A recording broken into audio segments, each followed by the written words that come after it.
이렇게 수익률 뽑으면 뒤지게 혼나요. 그래서 뒤지게 약간 댓글로 혼나고 있죠. 이거는 제가 잘못을 인정합니다. 기본적으로 세전을 얘기하는 거고, 아니 대한민국 국민이면 세금 내는 게 당연한 건데 인건비는 안 들어갔냐? 인건비 지금도 그렇게 해서 성공할 수 있냐? 없다. 안녕하세요, 황금돼지입니다. 오랜만에 또 여기서 촬영하려니까 약간 낯설다. 눈이 오나 비가 오나 이제 밖에서 했었는데 얼마 만에 하는 거지 이거? 한 반년 가까이 되지 않았을까요?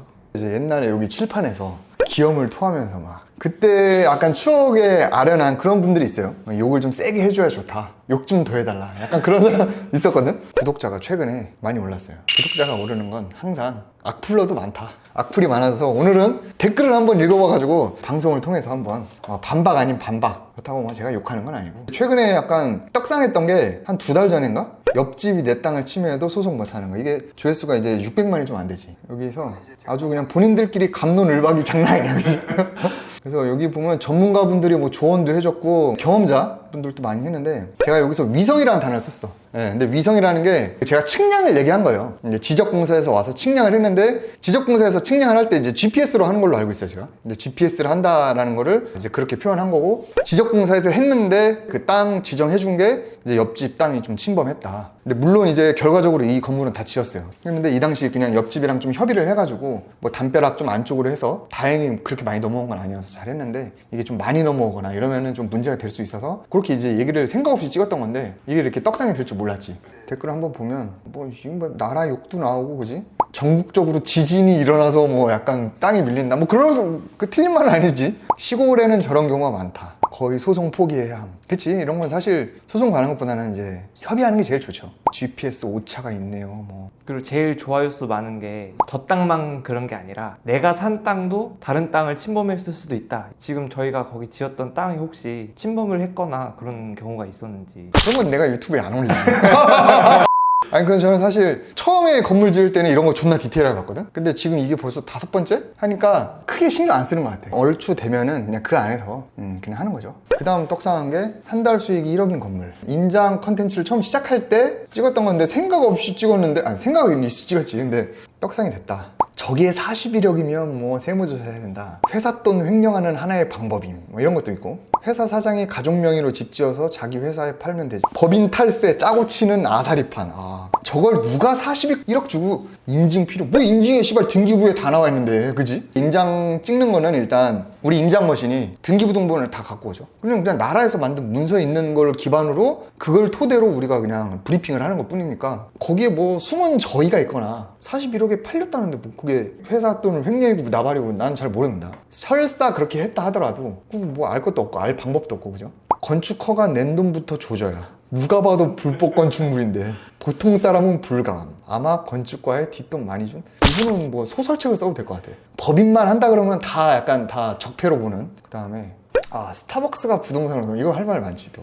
이거는 제가 잘못을 인정합니다. 뭐 잘못이라기보단 몰랐다, 무지에 대한 죄가 있다면 맞다, 인정합니다. 이것도 사실은 우리가 그 은평구 쪽에 임장을 하러 갔다가, 커피 마시러 갔다가, 우리 또 약간 특성상 스타벅스가 이렇게 뜨네. 더북한산이 요즘도 핫해요. 근데 이제 떠가지고 한번 가서 대충 우리식으로 추산을 해본 거지. 여기서 자, 댓글 보면 스타벅스는 수수료 매장입니다, 스타벅스에서 건축도 하지 않습니다. 알고 있는데 그 당시에는 생각을 못했어요. 본인들이 직접 짓고 하는 게 아니고 이제 임차인으로 들어가서 매출의 몇 프로를 뭐 약간 임대료로 낸다, 그런 식으로 하고 있는 걸로 알고 있는데, 그래서 본인들이 건축도 안 하잖아, 그지? 땅 주인이 거기에 맞게 이제 건축도 해주고 뭐 그렇게 알고 있어요. 근데 이 당시에 얘기했던 거는 저희도 뭐 이런 거를 들어서 대충 알고 있었는데, 이때는 갑자기 카메라 켜가지고 이제 하다 보니까 이제 우리 방식대로 그냥 대충 이렇지 않을까 추산했는데, 떡상을 되면서 그 무지한 사람 취급을 무지했지. 일매출 1000에 웃고 갑니다. 다행이다, 웃고 가서, 그지? 울고 가지 않아서. 이렇게 수익률 뽑으면 뒤지게 혼나요. 그래서 뒤지게 약간 댓글로 혼나고 있죠. 제가 스타벅스 부점장을 하고 있는 친구가 있어요.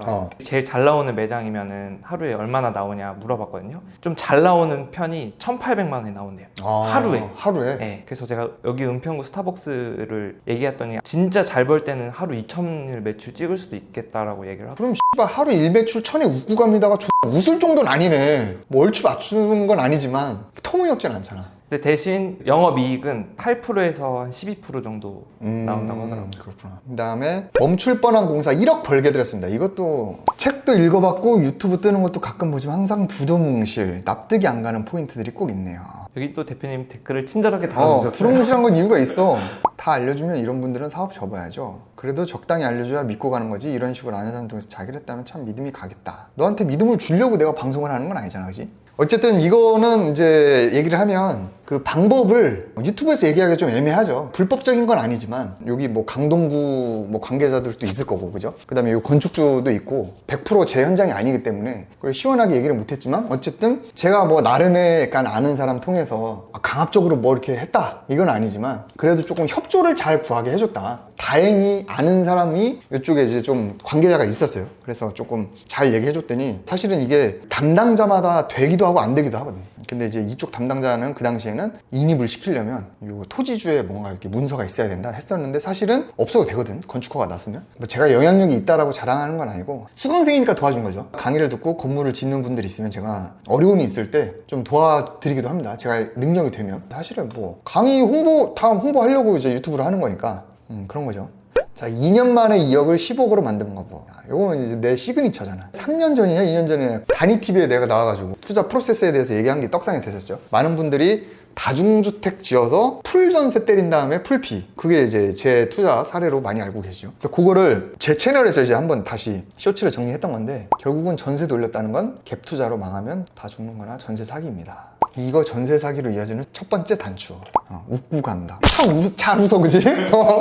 아무튼 요거를 정리해드리면 사기라는 거는 의도적으로 저 새끼 돈을 뺏어야겠다라는 의도가 깔렸을 때 그게 사기죠. 근데 내가 시장이 안 좋아지거나 했을 때 어쩔 수 없이 경매에 넘어가는 거는 사실은 사기라고 보기는 어렵죠. 그 다음에 빌라랑 다중주택 헷갈리는 분이 많죠. 전세 사기는 대체로 빌라에서 많이 일어난다. 근데 내가 지은 거는 빌라가 아니다. 이게 문제는 뭐냐면 제가 그때 전세 레버리지를 활용해서 투자금을 많이 회수했다. 이제 요 얘기인데 요즘에 이제 전세를 많이 안 하려고 하지. 왜? 빌라 쪽에서 기인된 이제 전세 사기 이슈가 이제 다중주택도 이게 구분을 잘 못하니까 세입자 입장에서는 다 그냥 전세는 안 된다. 이렇게 생각을 해가지고 다음은 세입자를 못 맞추니까. 그 다음에 이제 전세 세입자가 나갔는데 그 다음 세입자를 맞춰야 되는데 세입자가 안 구해져. 그럼 나가는 세입자가 뭐 임차권 등기를 한다거나 경매로 넘기죠. 근데 그런 경우가 있는데 저 같은 경우는 그럼 어떻게 하냐? 월세를 조금 높여요. 세입자가 나간다 그러면 조금씩 높여가지고 최대한 이자를 맞추려고 하고 있고 1억 5천짜리 만약에 전세가 나간다 그러면은 1억 3천이나 2천에 맞추는 거야. 시세가 낮아지면 또 들어와요. 그럼 내 입장에서는 2, 3천을 빼줘야 되잖아. 근데 그 정도는 빼주는 거지. 야 그럼 2, 3천이 계속 들어가는 거 아니야 했는데 사실상 이 건물에서 이미 뽑았던 거잖아. 그러니까 이 건물에서 뽑았던 거를 제가 막 떡 싸먹고 막 이렇게 한 게 아니고 투자금으로 갖고 있다가 이렇게 역전세 났을 때 그거를 메꾸는 거죠. 잘 운영하는 투자 자금 계획이랑 그런 내가 나쁜 마음을 모아야겠다는 계획, 그런 의도만 없으면 사실은 괜찮지 않을까. 그 다음에 이제 마지막으로 30대 모텔 사서 월 1,000번이죠. 이게 최근에 떡상한 거잖아. 근데 이거는 엄밀히 얘기하면 우리 PD가 모텔이라고 했는데 우리가 일반적으로 생각하는 모텔이 아니지. 이거는 그냥 건축물 자체가 숙박시설이에요. 사실 에어비앤비 많이 돌잖아. 솔직히 그냥 원룸이나 오피스텔이나 그런 거 에어비앤비로 많이 돌리는데 그건 불법이고 이거는 숙박시설이기 때문에 건물 자체가 여행객들이나 그냥 하루 묵는 사람들한테 에어비앤비라는 플랫폼을 통해서 하루씩 그냥 판매를 하는 거야. 그래서 이거는 이제 우리가 생각하는 모텔 있잖아. 그냥 가면은 뭐 계산하면은 키 주고 막 치약 칫솔 주고 이런 게 아니죠. 정말 그냥 에어비앤비입니다. 그러니까 사실은 거의 오토로 가능하다. 그 다음에 여기 있더라. 여기에 몇 평이에요 했는데 26평이라고 한 게 땅 크기를 얘기한 거야. 땅 크기. 이 건물 자체가 옛날에 지어지는 거다 보니까 땅이 26평이면 원래 건물을 지으면 거기에 이제 60%만큼밖에 건물을 못 짓지 일반적으로. 근데 이거는 옛날 건물이라 불법이라는 게 아닙니다. 옛날엔 다 그랬어. 땅이 26평인데 거의 26평을 다 먹고 있어요 건물이. 그러니까 건물이 한 층당의 연면적이 26평이 되는 거고 지금 4층짜리니까 1층은 식당, 그 다음에 2, 3층에 26평밖에 안 되잖아. 그래서 방이 5개씩인가? 해가지고 10개. 그거를 이제 에어비앤비를 돌리고 있는 거예요. 그리고 여기 이제 부산역 앞이어가지고 이게 뭐 평일에다 나가냐 하는데 나갑니다. 30일 중에 25일 정도는 실제로 나가는 걸로 저는 알고 있고, 그 다음에 아까 5만원씩 얘기했는데 그러면은 그 월세랑 이제 뭐 매출이랑 했을 때 이제 매출이 나오는 거고, 그 다음에 뭐 나가는 거는 이제 에어비앤비니까 청소 아줌마를 쓰겠죠. 청소 아줌마를 쓰는 것 같고. 근데 사실 여기서 얘기하는 게 그냥 어바웃으로 얘기한 거지 이걸 죽자고 덤벼드는 사람이 많아. 그지? 웃고 갑니다. 존나 쳐웃네 아주. 그냥 여기 제일 많이 나오는 게 세금이야. 누가 세금을 수익 계산할 때 포함을 하냐고. 세금이라는 게 다 다른데 개인이냐 법인이냐에 따라 다르고 또 뭐에 따라 달라. 얼마를 버느냐에 따라 소득 세율도 다르잖아. 세금을 얼마 내는지는 이 사람밖에 모르는 거야. 당연히 기본적으로 우리가 수익 계산할 때는 기본적으로 세전을 얘기하는 거고, 아니 대한민국 국민이면 세금 내는 게 당연한 건데 세금을 여기서 빼고 앉아있어. 세금 인건비가 안 들어가는 바보. 세금을 당연히 빼고 계산을 한 거지. 들어가겠지. 그리고 인건비는 안 들어갔냐? 인건비. 그 다음에 이런 거 많잖아. 팔려고 매수자 찾는 매수자. 이분 이거 이 건물 얼마나 이게 알짜배기 건물인데 이 건물 그리고 잘 산 거예요. 그 풀영상에서도 부산에서 디벨롭 하시는 분이 건물을 되게 갖고 싶어 한다고 얘기를 하셨었는데, 뭐 내가 얼마에 팔래 할 때 20억 사실래, 이거는 이제 웃자고 한 소리지. 걷다 대고 무슨 20억 하는 사람도 있고, 혼자 청소 빨래 다 하는 거야. 여기 매니저가 알고 있어요. 매니저가 있어서 에어비앤비 대응만 매니저가 부업으로 해주고 있고, 그 부업비 좀 주고 청소하는 아줌마가 있고, 그러니까 그거 빼고는 사실은 이불도 다 용역 주고 하니까. 그 다음에 이게 사실 방당 5만 원이라고 했는데 주말에 10만 원씩도 받더라고. 그런 거 합치면 사실. 그 다음에 인테리어 비용. 인테리어는 이분이 다 갈아 넣은 거죠, 그죠? 물론 이제 인테리어 비용도 들었겠지만 우리가 생각하는 만큼 막 몇 억씩 들어가지는 않은 것 같아요. 본인이 다 혼자 몸으로 했기 때문에 그만큼 노하우가 많이 쌓여서 그걸 또 강의하고 있죠. 7억 대출에서 이미 망한 거예요. 나 대출이 한 40억 되는 것 같은데. 3년 정도 유튜브를 하셨잖아요. 그치. 거기서 제일 많았던 비판적인 댓글 한 3개 정도를 제가 준비해 왔거든요. 그거 한번 듣고 대표님 생각을 좀 말씀해 주시면 좋을 것 같아요. 아까 2억으로 2년 만에 15억 만들었다 영상에서도 그랬듯이, 그때 당시에 대표님이 투자를 했기 때문에 성공한 거였다. 지금은 그게 불가능하다라는 댓글들이 정말 많이 달렸거든요. 지금도 그렇게 해서 성공할 수 있나? 없다. 야, 이런 말 있잖아. 강사가 그 컨텐츠를 가지고 강의할 때는 이미 끝난 거다 라는 말이 있으니까, 사실은 뭐 지금은 안 돼요. 불가능한 걸 알고 나서 이제 강의로 이제 팔아먹어야지 라는 그 의도는 없었어. 되게 선한 마음으로 해보니까 돈이 돼서 강의를 했는데, 마침 뭔가 정책도 바뀌고 시장도 이래가지고 지금은 불가능한데, 지금도 신축이 불가능하냐 이제 그건 아니고, 지금도 내가 했던 투자 방식이 불가능하냐 그거는 맞아요. 그러니까 불가능이라는 게 사실은 뭐 이 세상에 불가능은 없다고 하는데 어렵죠. 전세 사기라는 이제 이슈가 요즘에 세다 보니까 제 투자 방식은 주택 건물을 지어서 전세 레버리지를 통해서 내 돈이 들어가는 건 최소화. 이제 그게 이제 약간 키포인트였는데, 사실 이제 전세 자체가 요즘에 좀 많이 안 되니까 그런 게 좀 어렵고, 그 다음에 대출도 요즘에 잘 안 되죠. 대출 레버리지, 전세 레버리지, 이거를 저는 둘 다 활용했었는데 둘 다 좀 어렵게 됐다. 그렇게 생각하면 될 것 같아요. 그 투자라는 게 70년대 생각하면 지금 엄청 안 좋아졌잖아요. 7, 80년대는 솔직히 땅도 쌌고 그때는 뭘 해도 막 다 돈이 됐었는데, 그 당시 디벨롭하는 대선배들은 지금 보면 더 어렵다고 할 거 아니야. 근데 세월은 흐른다. 우리도 만약에 20, 30년, 짧게는 10년 뒤에 보면은 이때가 좋았다라는 생각이 들 거예요, 아마. 그렇게 따지면 사실은 디벨롭을 떠나서 모든 투자는 사실은 지금이 최적기다. 왜냐면 여러분들 월급 빼고 다 오르잖아. 공사비도 그러는 측면에서 맨날 오른단 말이야. 공사비가 올라서 못한다. 근데 앞으로 더 오른다니까. 그럼 땅값도 마찬가지죠. 물론 이제 어느 정도 폭이 있지만 전반적으로 이제 꾸준히 오르겠죠. 뭐 지방이나 이런 데는 수요가 좀 많이 없어지니까 그 좀 많이 내려갈 수는 있는데, 그래도 이제 서울이나 이런 데, 경기도나 이런 데는 좀 땅값도 인플레이션 때문에라도 올라가니까 그런 걸 생각하면 지금 하는 게 낫다. 먼저 해보는 게, 그죠? 두 번째는 저희가 건물주 키워드를 많이 밀고 있는데, 결국 다 은행 돈으로 하는 거 아니냐. 말이 건물주지 그게 은행 건물이다. 맞죠.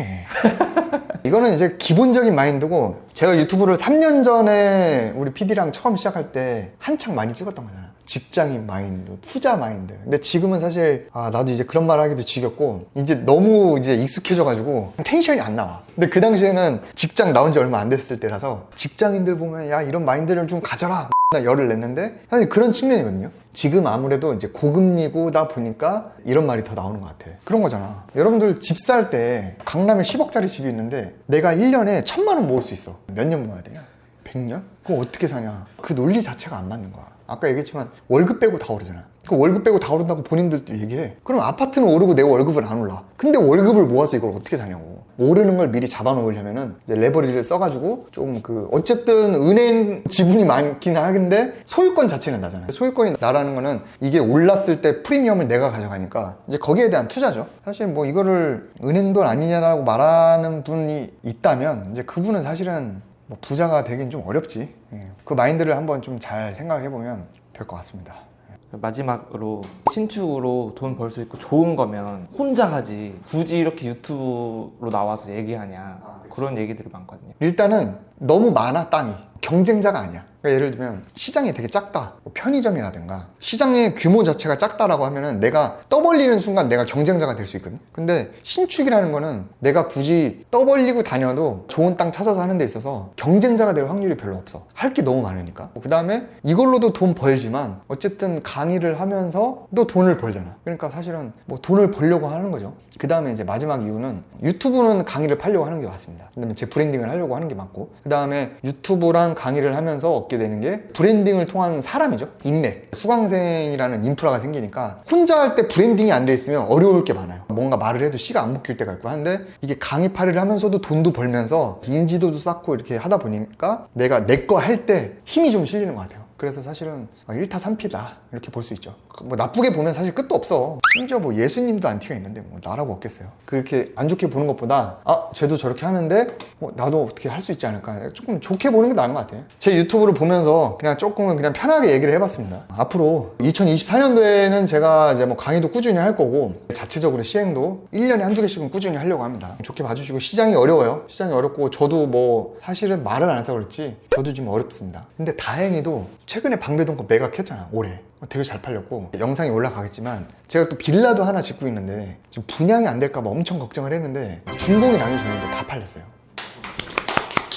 운이 좀 좋았던 것 같고, 그래서 사실은 시장이 어려워서 저도 좀 옛날에 지었던 은평구의 원룸들 사실 역전세도도 나고 금리도 올라서 힘든 건 사실이에요. 그래도 저는 투자를 손에서 놓는 건 좀 아닌 것 같아요. 시장이 맨날 이렇게 있어 평생. 좋은 기회가 왔을 때 잡을 수 있으려면 평소에 좀 관심을 갖고 있는 게 제 생각입니다. 강의 때문에라도 하고 있지만 이런 일을 하고 있어야 내 거 투자할 때 감을 잃지 않는다 라고 생각을 하고 하니까 같이 한번 성공 투자했으면 좋겠습니다.